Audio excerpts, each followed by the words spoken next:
let's move on to main topic number 4. Chris, what is our 4th main topic today? This comes from Thomas Giaccino. Hey, John. Unlike you, I personally really liked Hawkeye. But like you, I didn't like the Echo character very much. It's not that I disliked her. I just didn't see anything interesting about her. So they just announced that the Echo series has started shooting, and I don't hear anyone talking about it. Also, no mention of Daredevil or Kingpin in it with the cast listing. Should they even be making this show if no one is interested in it? All right, thanks a lot for sending that in, Thomas. So yeah, we've been talking for a while about this new character they introduced in the Hawkeye series, Echo. And it's an interesting character on paper. Unfortunately, I agree with you. I don't think the writers of Hawkeye did a very good job at all of getting us interested in the character Echo. They made the character, let's just say they didn't do the character justice, right? And so they have so much so that some of us, including me, I admit, thought there was a possibility that the upcoming Echo show was just a fake placeholder for an actual Daredevil series. And they were just going to camouflage it by calling it Echo. And then at some point they announced it's not actually an Echo show, it's a Daredevil show. But it's not. It's actually an Echo show. Now, a lot of us have made some assumptions about what it could be about or not. We haven't got any details, but now we actually have some details about what the premise and context of the show is going to be. This comes to us from the folks over at Variety who write the following. Created by David Mack and Joe Quidessa, I hope I'm saying that name right, in 1999 as a supporting character for the superhero Daredevil, Maya Lopez, aka Echo, is a deaf Cheyenne woman with Olympic-level athletic skills and the ability to perfectly copy people's movements. In Hawkeye, the character was depicted as the leader of the Tracksuit Mafia. Love the Tracksuit Mafia. Bro. The series will see Maya leave New York. Now, this is where we get some details now. The series will see Maya leave New York for her hometown, where she reconnects with her roots and ends up at the center of a new crisis. Echo stars a largely indigenous cast, which also includes, and I'm sure I'm going to mispronounce the name here, Chasky Spencer, Tanto Cardinal, Devery Jacobs, who's in that amazing show Reservation Dogs, Cody Lightning, Graham Greene.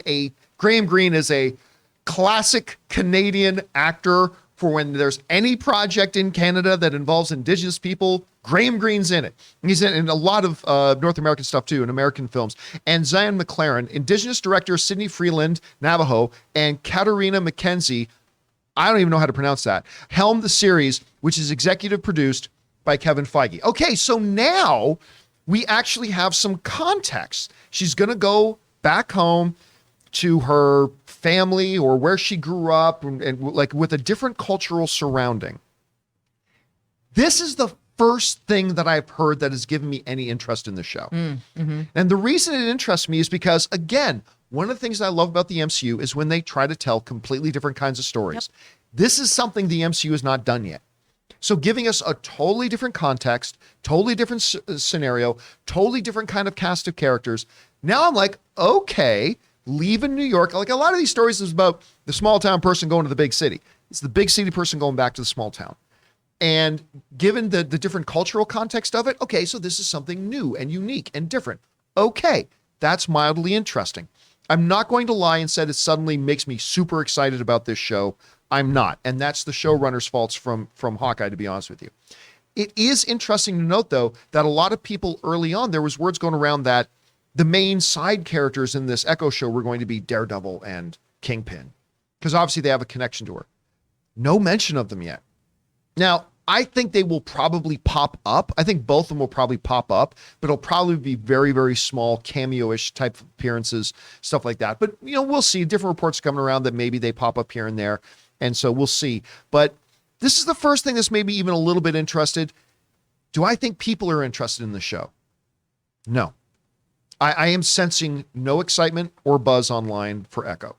None. I have never felt this little energy and excitement for an MCU property, like ever.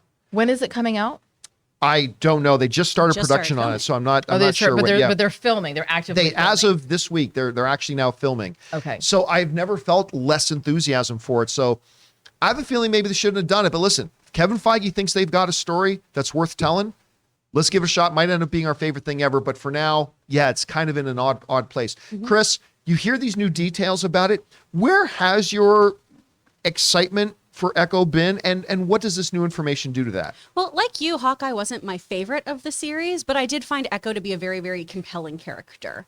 That being said, there hasn't been a lot of hype about this, but I feel like this was the same kind of thing that when it was no one wants a Ms. Marvel show. No one's talking about this show at all. I know. I felt some excitement from some people That's about fair. that. But I mean, if you can't make a deaf assassin a very compelling story, because I want to learn about that. I want to learn more about that. And for anyone too who's, annoyed with the wokeness of the Marvel Cinematic Universe, the Marvel Universe from the comics has always been diverse. And not every story is for you, right? We need to tell different stories for different people. And so I do think the more footage we see from this, the more production shots we see, when we finally start seeing trailers, I'm hoping that gets people really excited, because in Feige, I trust. I believe in that man's judgment. I just think, again, the writers of this show are going to have to do a better job than the writers of Hawkeye did to make her compelling the way the comic book character can be. For sure. Anyway, Aaron, you read this news. What does this do for your anticipation level of this? Well, I mean,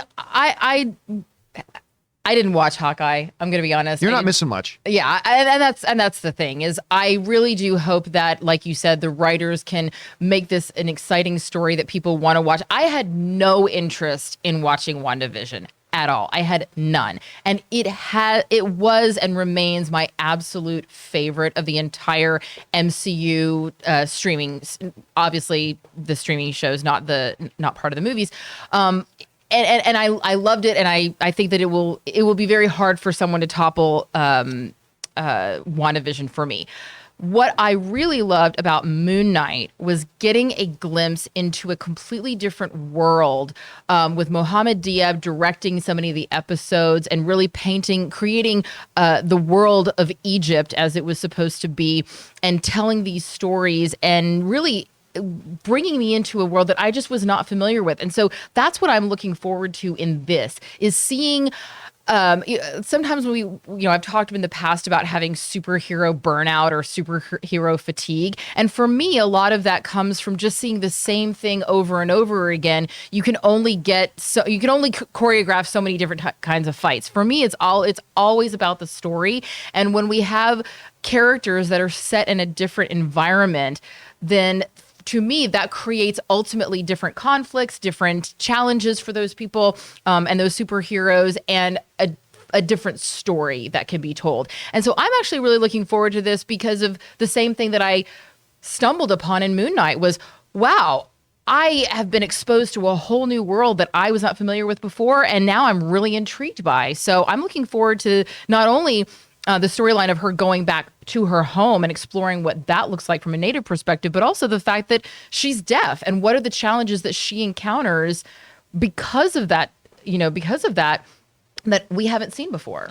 All right, guys. Questions? Oh, Ray. No, Ray. I was just gonna add something. Like, this is the type of stuff that I actually like Disney Plus for, where they could just see what works, see what doesn't. Right. Because with what's going on right now, it seems like things get trendy like overnight. Things that people didn't care about the day before, they care about the next day. I mean, where you have Apple TV Plus, where they have their checks and balances, when they have their shows. Disney Plus seems like, hey, we got this idea. Let's make a show. Let's see if people like it. If not, then we can move on from that and then try something else. I don't know. That's what Disney Plus is becoming. To me, it might be. And they also, these shows, we have to remember, it's not like they just came up with this idea a couple of months ago and they're now filming it. These shows are in development for years, and they are really, and they really work on them for a long time. And I'm with Chris. In Feige, we trust. Right. All right, guys. Question is for you. What do you think about this? Where was your anticipation level for Echo? Where is it now that we've got some details? Has it changed at all? Has it always been high? Has it always been low? Whatever you guys think, jump down to the comment section below and leave your thoughts there.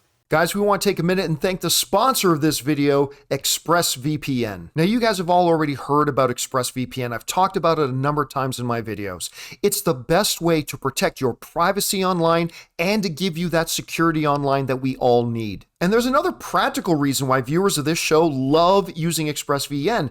Take Netflix, for example. You see, thousands of shows on Netflix are only available outside of the US, so you need to change your country if you want to access them, and ExpressVPN lets you do just that. Because what the ExpressVPN app does is it encrypts your data and reroutes it through server locations of your choice. This not only protects your data, but it also lets you control which country you want Netflix to think that you're in. ExpressVPN lets you choose from over 90 different countries, so every time you run out of stuff to watch, you can just fire up the app on your laptop or smart TV, switch your country, and hit connect. And once you refresh your page, you'll get a brand new selection of shows. It's just that simple. And those reasons and many more is why ExpressVPN is the #1 rated VPN provider by publishers like TechRadar and The Verge. So guys, visit expressvpn.com/Campea right now and get 3 extra months of their service for free. That's expressvpn.com/Campea. Go to expressvpn.com/Campea to learn more.